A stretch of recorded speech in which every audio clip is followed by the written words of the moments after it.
Hi, everyone. It's good to see so many people here today.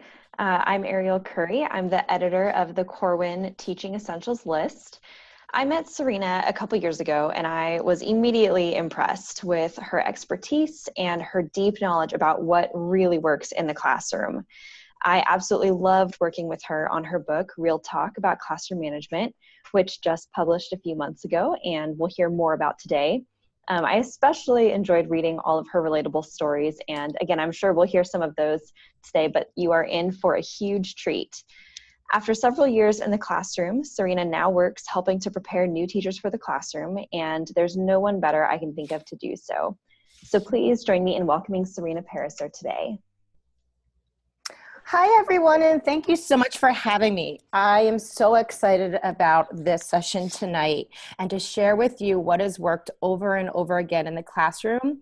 When I was asked what I wanted to do a webinar on, this immediately is a topic that I feel most passionate teaching about.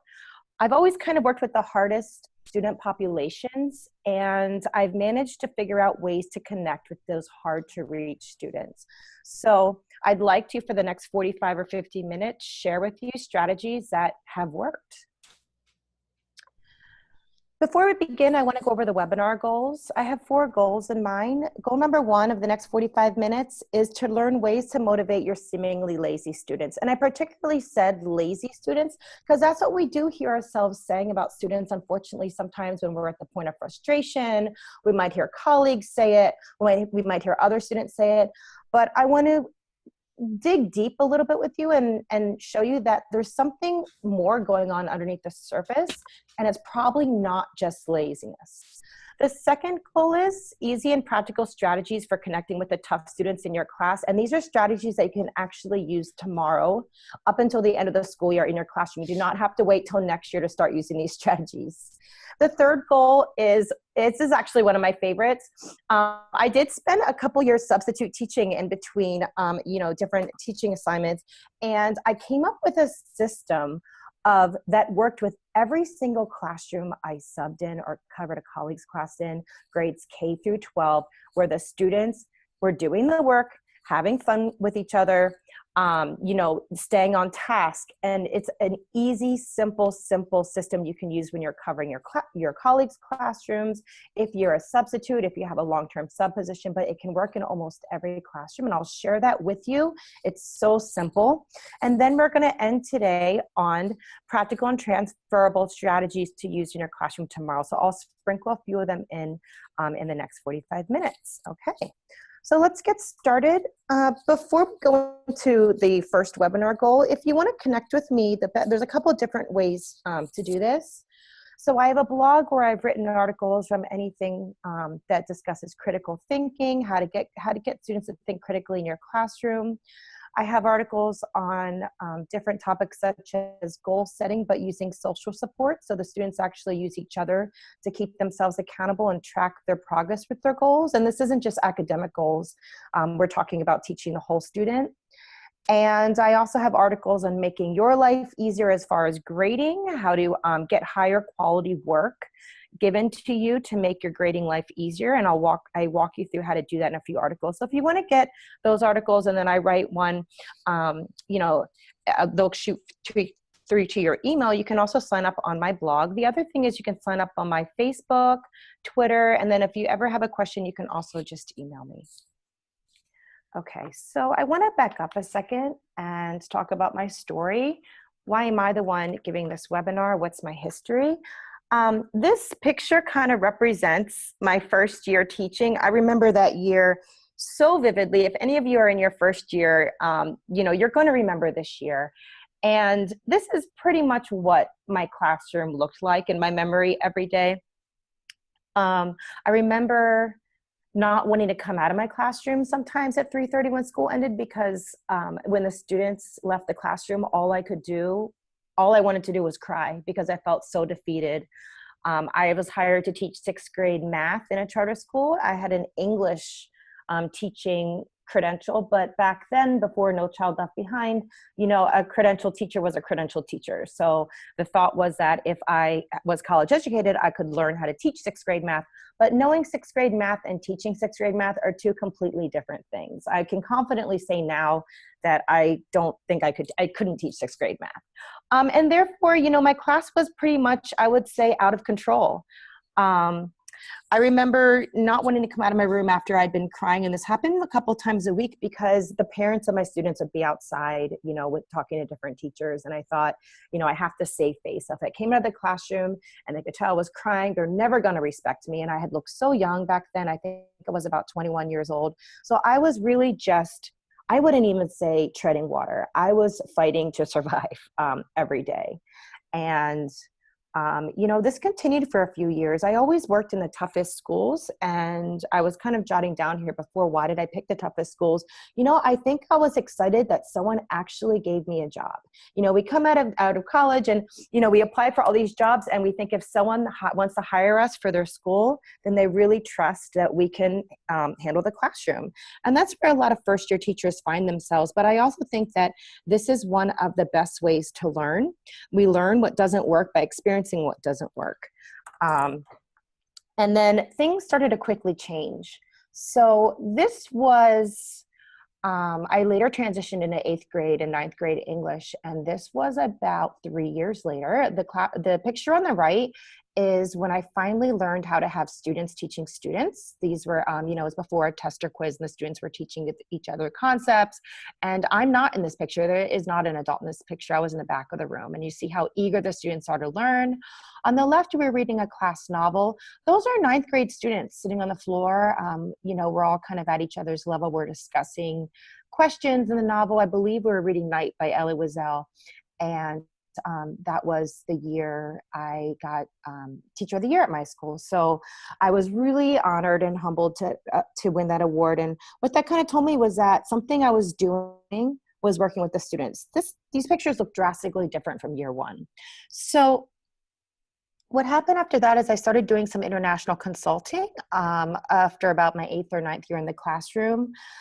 There's a couple things that brought me to that, but the picture on the left, these are students in Kathmandu, Nepal. And what I was doing was trying to push the teachers out of the direct instruction role and show them that students can actually be on their feet and students can actually teach each other. And it takes a little bit of front loading to do that, but that's what a classroom can look like. I also did that in Turkey a bit in a little town called Gourmet. And on the right, I was brought in by Fulbright to be an international consultant. And those are teachers in the largest village in Botswana, the lovely village of Molepolole. And those were the teachers I trained for 2 weeks. And the focus of that training was on smart technology uses and also a lot on student empowerment, sort of the same thing I was coaching the teachers on in Nepal. So there was this common theme throughout any of the schools I went to internationally and in the US that teachers, want to give students a voice, want to hear what they have to say, want to understand how to not be the sage on the stage the whole lesson. And what I learned from traveling and working with so many schools abroad is that kids are kids. So good strategies, good teaching works anywhere. The same strategies that work in the US work in Kathmandu, work in Gourmet, work in Molepolole. And that was the beautiful thing that shows that, we're all really connected as teachers. So what I want to do now is dive into the presentation, and we're going to be talking a little bit. We're going to start with classroom management. So there's parts of this presentation, if you want to have a pen or paper ready and jot down, I'm going to ask you to jot a few times. If you're multitasking, maybe you're doing the dishes or doing laundry as you're listening, that's great. Just think of something as I ask you these questions. So if you walked into the room of a teacher with strong classroom management skills, what would you expect the teacher and students to be doing? Think about that. So when I ask this question, when I go to schools, teachers usually answer with, students are paying attention.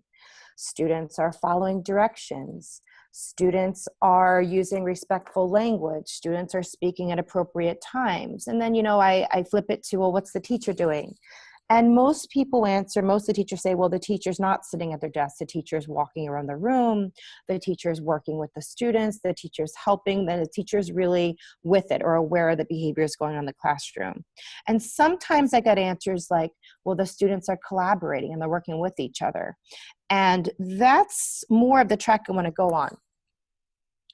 What stands out to me about these answers is that there was a recent study done, it's fairly recent, by Child Trends. And when we send students out into the real world, I'm talking post-college, there's 5 critical skills that employers are looking for. And those skills aren't following directions. The skills aren't really paying attention, not really, not what they're first looking for. Collaboration a bit. Respectful language, are they looking for respectful language to their bosses and all that? Maybe, but it's not initially what they're looking for.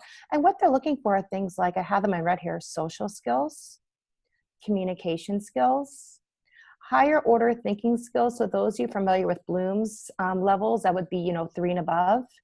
And when we say higher order thinking, we're also talking about problem solving, critical thinking, and decision making. So let's go back to the teacher with strong classroom management skills.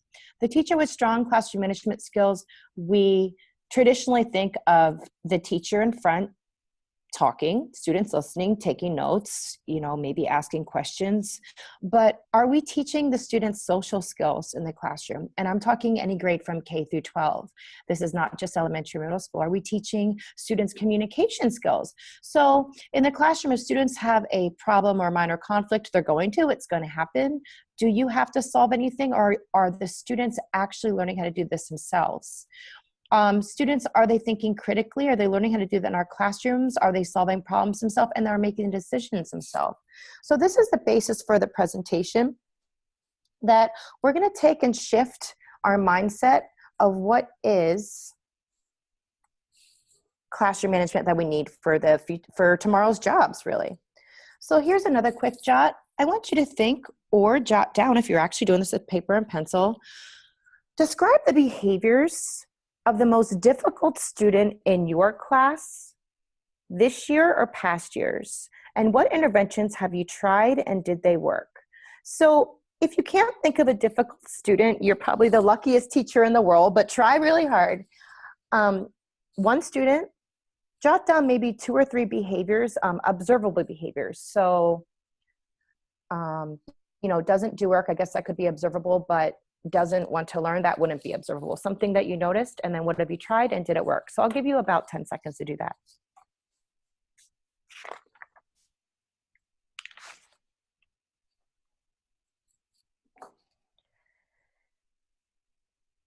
So here's the deal. I'm going to walk us through now how to become a teacher detective. And for those of you that have a copy of my book, this is actually, you're welcome to flip to page 52, 53. And I have a chart in here that can help you, but I also put some of those slides into the book for those of you that don't have my book. And when I was getting my master's at San Diego State University, I was actually getting an educational technology. We went over, I took this class called I think it was called organizational behavior. And I remember being reluctant to take it because I thought, well, this has nothing to do with teaching, nothing to do with the classroom, and I'm not going to transfer these skills into the classroom. I was so wrong, because what I learned in this class actually changed my teaching career.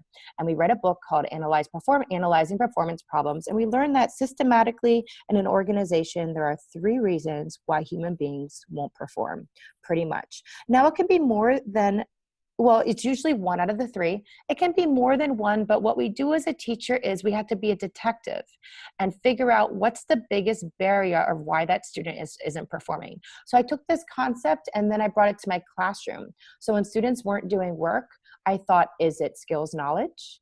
Is it motivation? Or is it resources? And then what I would do is intervene, and I realized that I could connect with 99.9% of students and have students get back to work by doing the appropriate interventions. And I'm going to walk you through them. So there's 3 reasons why students aren't engaged in class. When I mean not engaged, I mean maybe their head is just flat out on the desk. Maybe they're not working. Maybe they're talking to a friend next to them. Maybe they're writing a note. Maybe they're on their phone, but they're not engaged in the learning in the class. So one of the reasons could be skills knowledge. And if skills knowledge is a performance barrier,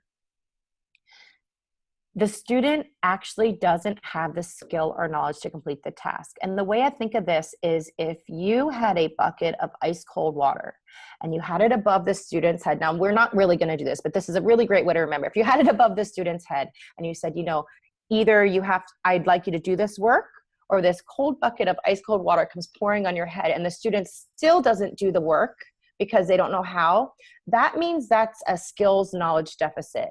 Now, skills knowledge could also be because the student was absent the day before. The student hasn't been to school for 3 days because he was in Virginia with his parents.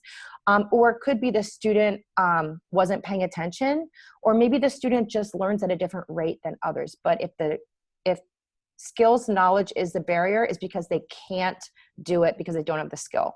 The second one is the one that we actually often see in the classroom. It's motivation.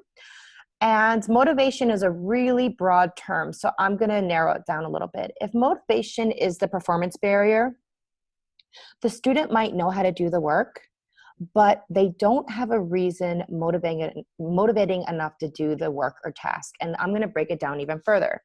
So we can think of motivation as V times C. And we're going to think of V as value, and we're going to think of C as confidence. Okay, I'm going to say that again in case some of you want to write this down. I'm writing it down as I speak, actually. It's kind of fascinating. So motivation is value times confidence. So for all of you math teachers out there, if you have, what's 0 times 2? It's 0, right? It's 0 because the product of any two numbers multiplied together, if one of them 0, it's going to be 0. Now, the way we can relate that to this formula is that if value 0, motivation 0. If confidence is 0, motivation 0. If they're both 0, it's 0. So neither V or C can be 0. So if motivation is the biggest performance barrier, the student doesn't have a reason, then you break it down. Is it value or confidence? Value looks like this. Value means they don't care about grades because their parents don't care about grades, or maybe they're too young to understand what a grade means. Maybe they don't have academic plans for after 12th grade, so it doesn't matter if they earn a D or F. They think that, I've had this said to me before, and I know if they think that our assignments are irrelevant. I mean, I don't know a teacher that hasn't had that before. If you haven't, then that's great for you. But, it's something students repeatedly do say to us. If they think that they don't see the connection to the real world, that could be value, but they don't have a reason. They don't have a why, is basically what it is. And confidence is one that as teachers are really good at intervening because, we're working with human beings, but confidence is when the student doesn't have the, a positive self-image. Maybe the student doesn't think they can do it. They don't think they're good in math. And so what we do with motivation is we have to pinpoint whether it's more value, more confidence, and then we intervene accordingly. And then the third is resources. Resources is fairly simple. If resources are the biggest performance barrier, they don't have the time or the resources to do the task. What that looks like is they didn't bring their book to class, so they can't do the work. They don't have a pencil, they don't have paper. And a big one is they didn't sleep or they didn't eat breakfast or a meal, so if they're hungry. So it's those really simple things that actually can have a big impact on work. So in my book here, and I'm gonna walk you, I'll explain it because we don't have the book in front of us. Some of us don't, but there's ways to intervene based on what the barrier is. So once we become a teacher detective and we say, okay, Sarah's not working. Is it skills knowledge? Is it motivation? Is it resources? And we really just make observations. We think about it. And let's say we say, okay, it's motivation. What I did is in the book, if you go to the motivation section of the chart, you'll see down here, I actually show you what the behavior can look like and then ways you can intervene. But we're going to walk you through right now a couple practice scenarios. But before you do that, let's go through a couple of these. So if the barrier is skills knowledge, remember I said skills knowledge is if you have a bucket of cold water above the student's head, figuratively speaking, please. And if if the student still won't work or still can't work or still doesn't want to work after he or she knows that there's going to the water would come down on their head after, then it's a skills knowledge. So what we do as a teacher is we could pool the student in a small group instruction with an adult in the room. For those of us that have a co-teacher, that second teacher could be that person. You could flip, so the second teacher could actually take over the instruction and you could be the one to intervene, but there's a couple different ways to do that. And then the second way is co-teaching. Reteaching in a mini lesson you could do.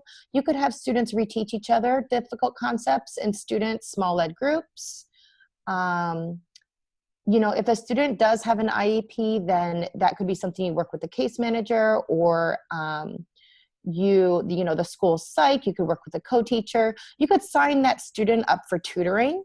If there's after school tutoring, that means it's a resource that the school could provide or an outside agency could provide to help the learning in your class.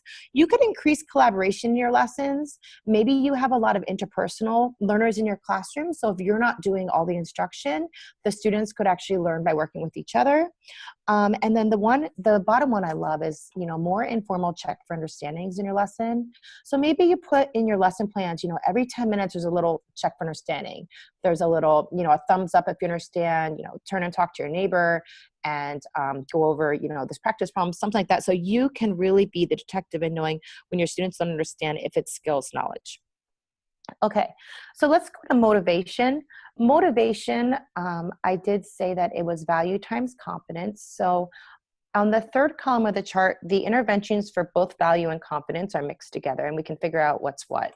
So the first one is, let's say a student isn't working because they're not motivated.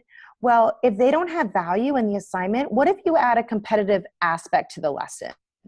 What if you add a competition is so powerful, especially at this time in the year when students might be dragging their feet a little bit. They're probably either starting or just ended some sort of state testing if you do that in your state. And, you know, some of them might be checked out, but competition is something that human beings love. So why not add it into your classroom? And I'm always a big fan of the friendly competition. You know, the second one is you let students know you believe in their success. And that's if the students don't have confidence. And that might be, you know, I actually think that's relevant in any grade K through 12. You'd be surprised. You know, 12th graders need a little bit of a, I believe in you just as much as someone in kindergarten does. So just, make sure we know who those students are that need a little bit more love in our classroom. The third is you can actually teach. So if students, let's say in the class, aren't confident, and that's why they're not doing one of the assignments, what if you teach students how to praise each other the day after group work? Even I've done this with 12th grade students. You know, let's send out the day of our collaborative learning, telling your group members something positive. And yeah, they think it's a little corny, but they actually leave your class smiling and want to work harder the next day. Remember, we're working with human beings, whether they're kindergarten or 12th grade, and everyone needs a little bit of praise from, you know, their friends or people they're working with. If confidence is the is the barrier, you can praise students for participating. And that's actually really great. If students aren't raising their hand, then start praising the behavior you want. So if students aren't raising their hand and a student raises their hand to answer, then praise that behavior. You'll get more of that. So let's say if motivation is the biggest performance barrier, I'm just going to go a little bit faster through this list. You could talk to parents about maybe helping with motivation in the home, things like that. And if you look, I mean, the list just goes on and on. There's a lot of different suggestions for what to do. There's a couple right here. And what you can do if motivation is the barrier. So the last one I have here is project or problem-based learning. And if you find at this point in the school year that the students aren't working and a lot of students in the class, it's a motivation barrier, I would highly suggest you go to problem or project-based learning in your classroom. And what that means is it could be anywhere from 2 weeks to 8 weeks. And the students are actually you know, you're connecting the learning to the real world. There's so many resources online about project or problem-based learning. And problem-based learning, the students are actually solving a problem. It could be a societal problem. It could be a problem in, you know, people's lives. And your learning kind of gets weaved in throughout the unit. If it's project-based learning, the students are creating something. But if motivation, the point is if motivation is the barrier, I would switch to that for the last 2 to 8 weeks. And resources, I didn't make a slide for it, but it's just so easy to explain. And resources is the way you'd intervene is if the student is not eating breakfast, figure out a way to have that student eat breakfast. I found that calls home letting the parents know that you don't think the student was eating breakfast, or, asking questions. The student came to school fed. Now, if it is a financial issue, schools have programs where most schools have an option where students can get breakfast in the morning. I have known teachers to bring breakfast for students, depending on how far you want to go. If the student's not sleeping enough at night, I had a student once that he was falling asleep in my class, and he was just really great student until this started happening. And I asked him, and the problem was that he was just playing video games till, gosh, he said like 3, 4, 5 in the morning. And then he was getting up at 6 or 7 and coming to school. That was a resource. That was a resource barrier. The student was having a really hard time by the time I had him 6th period in class. So, I had to become a tech detective and figure out that was the barrier. Let's see. So resources, if it's a paper and pencil, there's different ways that could work for students with supplies. Some teachers do checkout systems. Some teachers would just do a call home, work with the student to figure out. So before we go, we're going to go into this scenario, and we're going to think, is Guillermo's biggest barrier skills, knowledge, motivation, or resources? So I'll read it to you. Guillermo's sitting at his desk with a paper in front of him and not working. He has a pencil in his hand and seemed to understand the lesson when the teacher was teaching, but still is not working. The teacher goes over and says if he does not start working, he will have to stay after school. Guillermo gets angry and says he cannot stay after school and hates this stupid project. The teacher calls home. The project does not get completed, and Guillermo and the teacher are angry with each other. So some of us may have experienced situations like this. This particular situation was very easy for me to make up because it's happened many times. Obviously, Guillermo's not a student's name I had. But the point of this story is, let's think, is the biggest barrier skills, knowledge, motivation, or resources?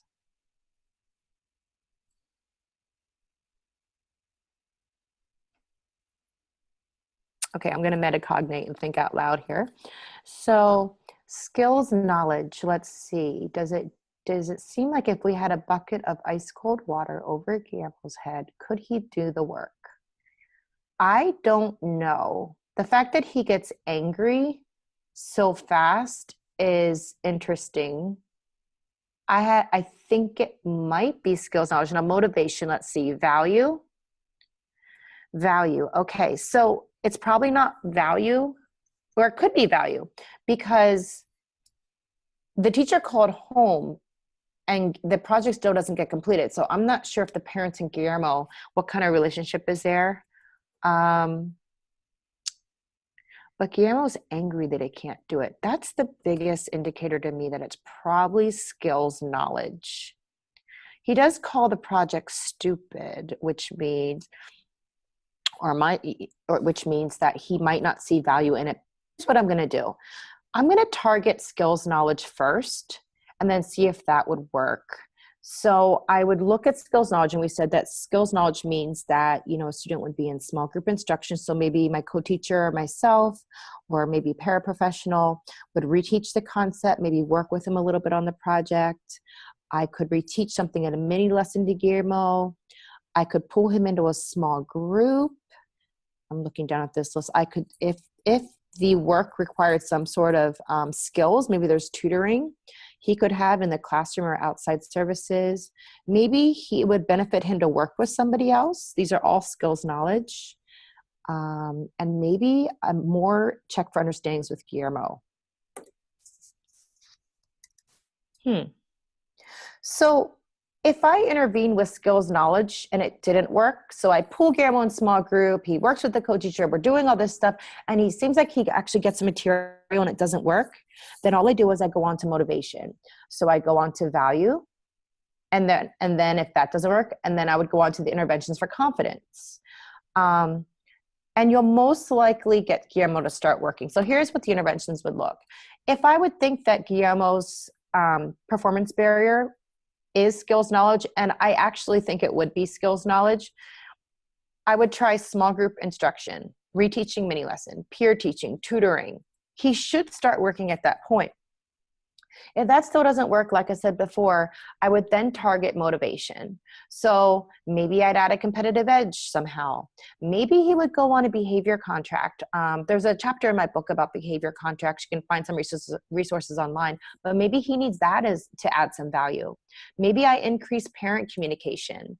Maybe, maybe there's a project or problem-based learning we can have in that classroom. And if it's confidence, maybe Guillermo just needs a little bit of praise. I have a feeling he needs a little bit more than that, but maybe that's actually all he needs. Maybe, I teach his friends or the group he's working with to praise each other, and that works. But I have this feeling that it's skills knowledge. I'll really never know because I made up that scenario, but that's a very common scenario. And this is exactly the types of interventions I would do as a teacher and really become that teacher detective. So I'm going to transition away from that and move on to a story. Ariel in the beginning of this webinar mentioned there were some stories, and these stories, they're real stories. Obviously, we changed the names of the students, but they're stories that taught me lessons in the classroom with connecting with tough students that taught me more than any pedagogy book, anything I saw online. But it's these stories. And as students like Kyle is one of the students that was my biggest teachers for many different reasons, but Kyle was one of the students that taught me how to connect with the hard to reach students. I was an 8th grade English teacher, and Kyle was in 7th grade at the time, and I, like many teachers, was asked to cover my colleague's classroom. Maybe she had an IEP meeting she had to attend, or a doctor, I'm not sure why, but I was asked to cover a classroom. So I walked in, and I was an 8th grade teacher coming into the 7th grade classroom. So I had some street cred, right? I'd been at the school a lot of years. The students knew who I was. So I walked in, and usually students behaved just when they saw my face, sort of thing. Someone maybe I taught their older brother or sister, but who knows? So I walk in this 7th grade classroom, we're going over attendance, and, I'm going over what they're supposed to be doing, explaining their teacher will be back. And Kyle gets up out of his seat, walks to the door, and the class is silent listening to me. And I'm looking at this 7th grade boy, and I didn't say anything. And he gets up and he walks, and he flips his long hair, and he looks at me and he says, "I have a 504 plan, look it up." And he takes a big wad of spit and spits right outside the door and walks out, and he swaggers out of the classroom. And I think I was speechless for a good 30 seconds. And the class looked at me and goes, "Yeah, he does. That's how he is." And I did not even know, I think it was like in my 9th year teaching. I did not even know how to respond because I thought, oh my gosh, I can't believe this just happened. Kyle really taught me a lot. And the reason is because I told the teacher what happened, and the teacher said, "Oh, Kyle," kind of rolled her eyes. And, the next year, day 1 of that school year, I got my class of 30 something students, and Kyle comes in. And so at this point, he's in 8th grade. So he comes in, and I'm thinking, oh no, oh my gosh, I remember this boy. And, as teachers, we don't want to think like that, but we do day 1, and he walks in, he puts his feet up on the desk, he puts his hand behind his head, and he's like, "All right, so what are we doing?" This is day 1. Okay. So Kyle taught me a lot in that school year, and I'm going to come back to him because there's a few different reasons. But before I do that, I want to go over 4 reasons why students misbehave. So maybe we don't all have students as extreme as Kyle was, but if human beings, if students misbehave, it's usually one of, it's always one of 4 different reasons. And the reasons are that they want power. The second reason could be that they feel inadequate. Inadequate could mean socially inadequate, academically inadequate. A lot of times we'll find the students that don't understand algebra are probably acting out in algebra class. So socially, or it could be emotionally inadequate, but academically or socially usually. The third reason is they want to get even. Sometimes they want to get even with us. Let's say we have done something that maybe they felt embarrassed in front of their friends. They might act out, maybe passive aggressively, to get even with us. And the fourth is that they question and they're not getting it elsewhere. And so often we see this in the classroom. It's number 4 as to why they're misbehaving. Not always, but this is the one that most teachers say they find out. So if you think back to Kyle, I didn't know which one it was, but I did find out. I'm going to come back to this story later. So when we're working with those hard to reach students, there's 4 things to remember. We want to remember that children who challenge us want equality. They want to be spoken to like every other student, and they want to be treated like every other student. This, number 1, is really hard as teachers because we think, well, if you want me to speak to them like every other student, then why don't they act like every other student? So it's a chicken and the egg. But as teachers, what we do is take a step back and listen to how you're saying that student's name. Are you saying it in the same tone that you're saying the other student's name? And if we're not, then let's just adjust that as teachers. But children who challenge us, they do want equality. They don't want to be singled out. The second thing to remember with hard to reach students is that showing students you're not going to give up on them. There's a difference between telling a student you're not going to give up on them and then showing them. Students are much more inclined to believe our actions than our words. Expect them to do well. Every single day is a new day. So, the mistake that I actually made was that when Kyle walked into my class period, or that day 1 of the 8th grade school year, I probably shouldn't have said, "Oh no," in my head, because thinking about, when he walked out of the door or walked out of the classroom in 7th grade and spit and, took his break or without asking, I should have, just mentally had a clean slate with Kyle. And then number 4 is the one I want to talk to, specifically when dealing with the hard to reach students, is find out what interests them and start asking questions. Okay, so let's revisit the student we talked about, or I asked you to jot down your most difficult student at the beginning of this webinar. What were they interested in outside of the class? Like besides your math class, besides your 5th grade class, besides your kindergarten class, besides my English class, what were they into? So too often, sometimes as teachers, we don't know because we're so focused on them not doing the work or being disrupted in the classroom. And often we do, but here's what we do. Once we get that information, we can use it to connect to them. So what we can do is we can start asking questions. And I put jackpot, I really drew attention to this one because what I started doing is noticing things about Kyle. And Kyle used to come into my 8th grade classroom carrying a skateboard. If you remember the picture that I have on Kyle here, this is kind of what he looked like. He didn't wear a hat, but this picture reminded me of Kyle. And he would come in with his skateboard, and our school didn't let students walk around campus with skateboards for a couple different reasons, but somehow Kyle got around this policy and he carried his skateboard into my classroom every single day. So I started asking him questions about professional skating. I do not know anything about professional skating, but I started learning. I would look online and I read a little bit about Tony Hawk, and I look at the skate parks around San Diego, and that's where I am. And I started thinking of questions I could ask him, and I would say things like, who's your favorite skater? Just, pretty generic, easy questions. And he would talk to me. And, we had the first 20 minutes of our English class was independent reading time. And before I started asking questions, he was disruptive. So not only would he not read, but he would like bang on the desk, or he would sing sometimes. He wanted to sing, and I couldn't stop him. So what I would do is I'd pull him up to my desk and I'd say, hey, about Tony Hawk. And I would start to make conversation with him about skateboarding. And he would tell me, and he was fascinated that I was asking questions. He started showing me pictures of him skating,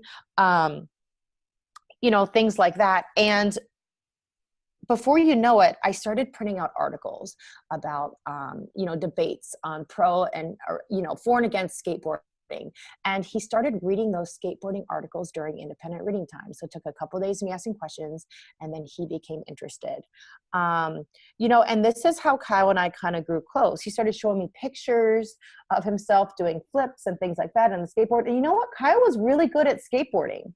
So I want to show you something. What you can do is you can ask them about what they like to do, and then you can actually hang up pictures in the classroom of students being just kids outside the class. The pictures you hang up in the classroom don't have to all be students working, things like that. If you look, this is actually the family board we had in our 8th grade class, and if you look at the picture on the right, I know it's a little hard to see, there's a boy in the air. That's actually Kyle. Skateboarding out of the classroom. I could have hung up a picture of him, reading and looking very studious, but it was more important that Kyle felt understood in our classroom. And a way you can do this is you have a family board. And what I did is in the beginning of the year, I would just write our family and then, take pictures throughout the year, and I would print them out and hang them up. I would change them every week or so, when there was a good one that came up. And then the students actually did like hashtag, and they put it kind of what I like to call kid speak, and they would decorate it. Then the thing about this family board is it lets students know that they belong to your classroom. And when you put pictures of students that aren't, they're not all pictures of students working, some are, then it shows that you value them as a human being. There's a couple other ways you can show students that you value them as human beings. You can print out articles for students to read about video games, soccer, health, beauty, whatever they're interested in. You can hang up pictures of them doing the activity. You can connect them with people in the community who are succeeding at that hobby. And photos in general are really powerful. The reason I like to use hard copies of photos is that they can't get duplicated and passed around the internet, and the students know that the only place this photo is going to be hung, it's a safe place, it's your classroom. And that's especially important today. So why do we do this? Why do we go out of our way to be the teacher detective? Why don't we just put, throw worksheets on the desk again and sit behind our desk and, the grade they get is the grade they get? The reason that we go out of our way to connect with hard to reach students is because when we go out of our way to connect with hard to reach students, and especially when we take interest in who they are as human beings, the hard to reach students feel like we get them. So Kyle felt like I got him. He knows that I didn't know that much about skateboarding, but I was trying to understand him. And because I was trying to understand him, he was doing what was important to me. So he actually started doing work in class. Then he actually started liking doing work in class. Then he actually started becoming a leader in the class.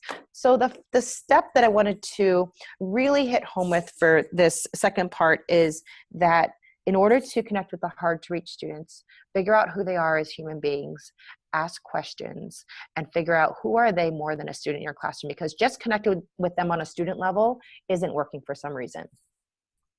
Okay, I hope that makes sense to you. And really quickly, before we end today, I want to go over this strategy I'm so excited about, covering classes. Okay, so if you've ever covered classes, hopefully it doesn't look like this, but sometimes it can. There were days before I used the system that the class did look like this when I was substitute teaching or covering a colleague's class, because you come in these classrooms for one day, the students might not know who you are, might not know your name, but there's a simple trick you can do, and I'm going to completely hand it over to you, and you can use, steal it, take it. I made it up. It works, and use it whenever you're covering a colleague's classroom. So when you are asked to cover a colleague's classroom, or you're a substitute teacher, it works for either one. There's 4 different things you're going to do, and number 2 is the one that I want to go into detail with. But number 1 is very simple. You're going to have your name written on the board. It's so simple. But the days that I forgot to write my name on the board, the students don't know what to call you. When a student says your name, they feel more connected with you right from the bat. And they feel like you're a human being. You're not this sub-robot that walked into their room. They're probably going to ask you how to pronounce it. That's fine. Take a second and say, and put it right behind your head. They'll notice it right there. Okay. This particular teacher has a little welcome sign. It's cute. You can do that too. And here's the system. Before you go over the lesson plan, before you do attendance, you draw an empty box on the board. Then next, what you're going to write 3 desired behaviors that are stated in the positive next to the box. So a desired behavior could be follow instructions. A desired behavior, well, the 3 I usually use are following instructions, respect classmates and adults in the room with your words and actions, and noise level remains at appropriate volume. And I let them know it's not silent. I'm not a believer that kids shouldn't speak, but it's at an appropriate volume. So maybe it's an academic volume. If they're collaborating, there should be chit chat in the room. If they're reading, you can't read and talk at the same time. So there shouldn't be chit chat in the room, but just use common sense with that. So I'll repeat them again in case you want to jot them down. The 3 desired behaviors that I found that worked best with almost every classroom, any lesson, any subject was: number 1, follow instructions. Number 2, respect your classmates and adults in the room with words and actions. Then they have to be nice to you and they have to be nice to their classmates. So it's actually a really good one. And the third one is keeping noise level to appropriate volume. Then what you do, and I have a video of this in the next slide, is you're going to explain to the class that their class score can go up or down and you are just the messenger in the classroom. So you're there for one day, you are just the messenger to report this score to their teacher. Then you're going to explain to the class that you report the score the class ends on only. So the class will start on a 10, and then the class can go up, or the score can go up or down depending on how well they follow those 3 desired behaviors. You're only scoring on those desired behaviors. That's why it's really, really important. That way it gives them some control over their own actions. And you're going to throw in stories, if you like, about how class, a really great class and what they did to earn that 10 or 11. I usually say, if you're extra polite, you can go up to an 11 and you'll have the sweetest group of students for that hour, I guarantee you. Or you can talk about, if a class ever ended on a 1 or 2, you don't really want to hammer down those stories because you want students to think that or feel like you believe in them. So you want them to understand that you want them to do well. Okay, this might seem confusing. I'm going to show you a video. So I'm going to walk you through it. This is me, but see, I have the 3 desired behaviors on the right. So on the right, I have follow instructions, respect classmates and adults with words and actions, and noise level at appropriate volume. And I went in and I explained it and I put a 10 on the board. So then I go over what they're supposed to do. And let's say someone is shouting across the room. I just knock it down to a 9 without saying anything. Here's what happens. When you knock it down to a 9, the class will probably do something like, shh, Jimmy, shh, quiet, please, And then Jimmy's quiet. It goes back up to a 10. I like to put in a little smiley face there. If the students become mean with each other, I keep knocking it down. I do tell them that, I'm not going to change the score if you're mean to each other. And they'll quickly redirect. So let's say it goes down to a 9. Then it goes down to an 8. So you can't jump from a 10 to a 2. It goes from a 10 to a 9 to an 8. And walk away. And the class will probably refocus, and give them a 5 or 10 minutes to really get refocused. And that's all you do. I find that when I sub and I do that, I have to change the score maybe once every 20 minutes. I mean, it's not as constant as up here. I was just showing you for an example. Then what you're going to do is you start to take attendance. So this way, then they're, noise level at appropriate volume, the 3rd desired behavior, then they have to be quiet for attendance because that's part of their score. So you already have them wrapped around your little finger when you're doing attendance as far as behavior goes. Then your class could look like this. You're up and you're teaching, or you're going over the lesson, or you're somehow doing instruction. You're doing the plan that teacher left. So with the system, you can actually get through the whole lesson. Now, here's the 4th part of it. You have to leave a note to the teacher with a score of the class, because if you just walk out and forget to leave a note, it really loses trust with that classroom, because they think, I'm not going to believe any sub. They said they were going to give this score. Let's say the class ended at a 10. They're going to be really proud of themselves. The next day the teacher's going to come back and they're going to say, did you hear about the 10 we got? And the teacher's going to say, no, the sub didn't leave any note. And then it really sets that class up for failure next time there's a guest teacher in the room. And also, if you ever come back and cover that class again, you want to have buy-in when you walk in the room. So I usually leave a note to the teacher and I list all the great things that students did. I let them know, I don't explain the whole thing, but I let them know, I received a 10. And teachers will understand that. That's really all they need to understand. And the students will be happy, the teachers will be happy. And the most important thing is learning happened in that classroom the day the teacher was gone. So, use this strategy. If there's anything that'll help more students learn in the classroom, use it. It's yours. I'm giving it to you. There is a chapter in my book that that kind of paints a more clearer picture of it if you need more explanation, but that's pretty much it.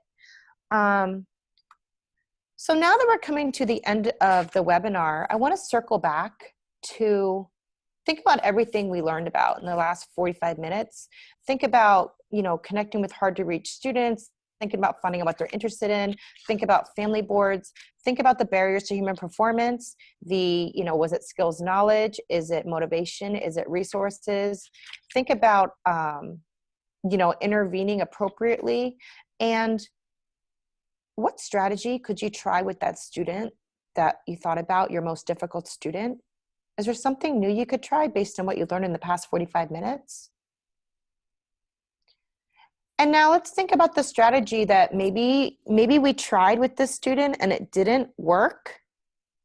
Now, can you, with this new lens that you have, think, well, why didn't it work? So what this could look like is, oh, I was intervening for skills knowledge when it actually was a motivation barrier. Or I never found out what that student was interested in. Or maybe let's flip it, and maybe the strategy you used did work. And why did it work?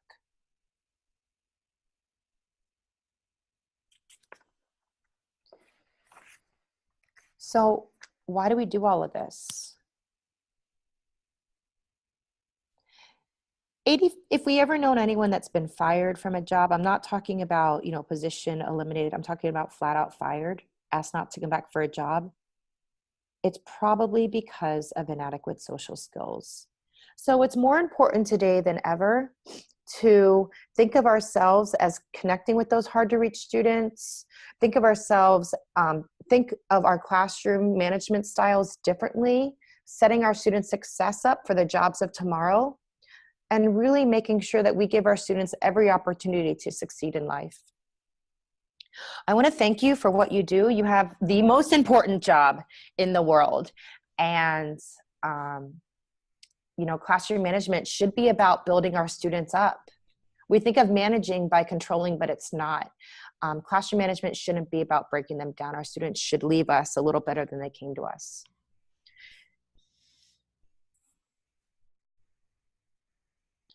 If you want... Sorry, Serena, go ahead. That's okay. Go ahead, Ariel. I was just going to say thank you so much for that. It was incredibly helpful and practical. And again, I love all of the interactive examples that you share and your relatable stories. So thank you again. Your passion and expertise really shines through. So it's a pleasure hearing from you and working with you.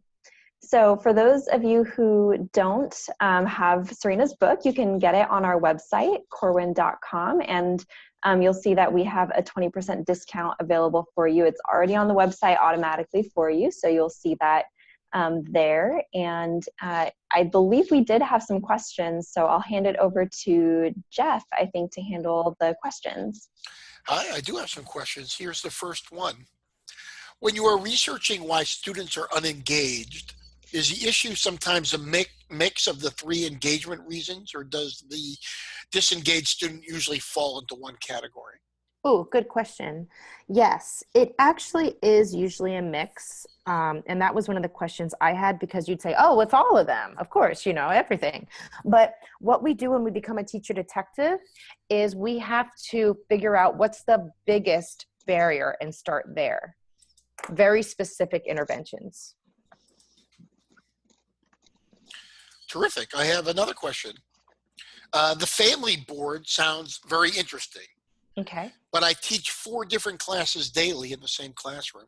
How do I create a family board for 4 different classes? I love that, logistically speaking. I taught 4 different classes as well. So I would just make sure I had one picture up from each class.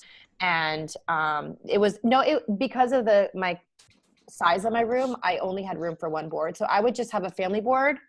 And, it was kind of the mentality that my students were all my students. We were all one family sort of thing. And I just made sure I had representation from each class. And, maybe period 1 would decorate it one month, and then period 2 would do it the next month. And then period 3 would say, we haven't gotten a turn. And then they would do it the next month, but it was just one board.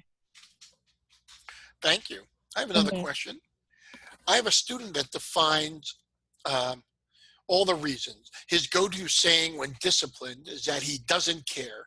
Mm-hmm. He says he gets iPad time at home, so I don't care. He can have recess at home, so he doesn't care. He can be goofy at home. How can I Mm-hmm. change his attitude to be respectful? He started to bring others into this misbehavior pattern. His Oh, motivation seems to be zero. He hates school. okay. I'd like to know what grade this student is, actually. Right. You know, what I would do is I would be a detective and figure out what he's into. You know, It's and fourth grade, by the way. fourth just to let grade. you know. So what I would do is figure out, where is he succeeding in school? So a lot of times that's the phys ed or gym or ENS class. And a lot of times, you know, you figure out, why does that student like sports so much, something like that. And figure out, you know, find that little, where he's shining a little bit, and then figure out why he's shining in that specific area. I would actually, if a student in fourth grade is saying they hate school already, I would, you know, have a heart-to-heart with the parents, because, you know, the parents should be aware of that. That's a big red flag. I would also talk to the school counselor. I'm a big advocate in using the resources you have around school. I don't think teachers have to do it all themselves. You know, maybe see if the counselor has any suggestions as well. Thank you. Mm-hmm. When you have a diverse group of students with different barriers, how do you keep them all focused? Mm. And that's a classroom, right?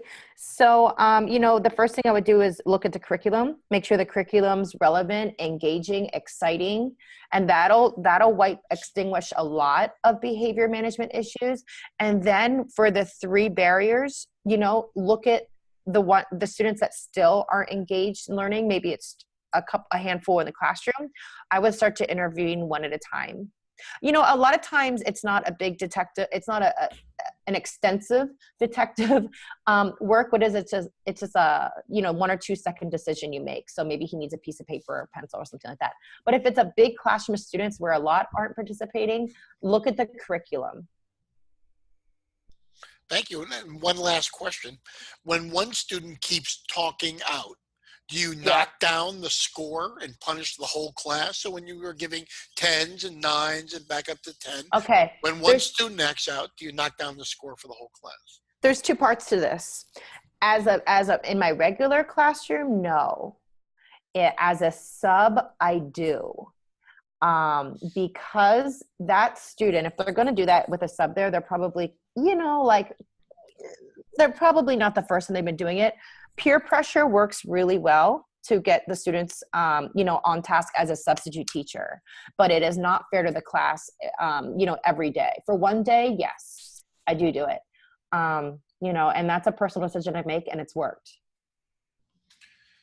Terrific. That brings us to the end. Mm-hmm. Well, thank you so much for having me. This was a lot of fun, and I'm so glad that I got to present on this topic. I hope I helped teachers out there, and feel free to connect with me, ask me any other questions you may have, and let me know how it's going. Thank you, everyone, and good night.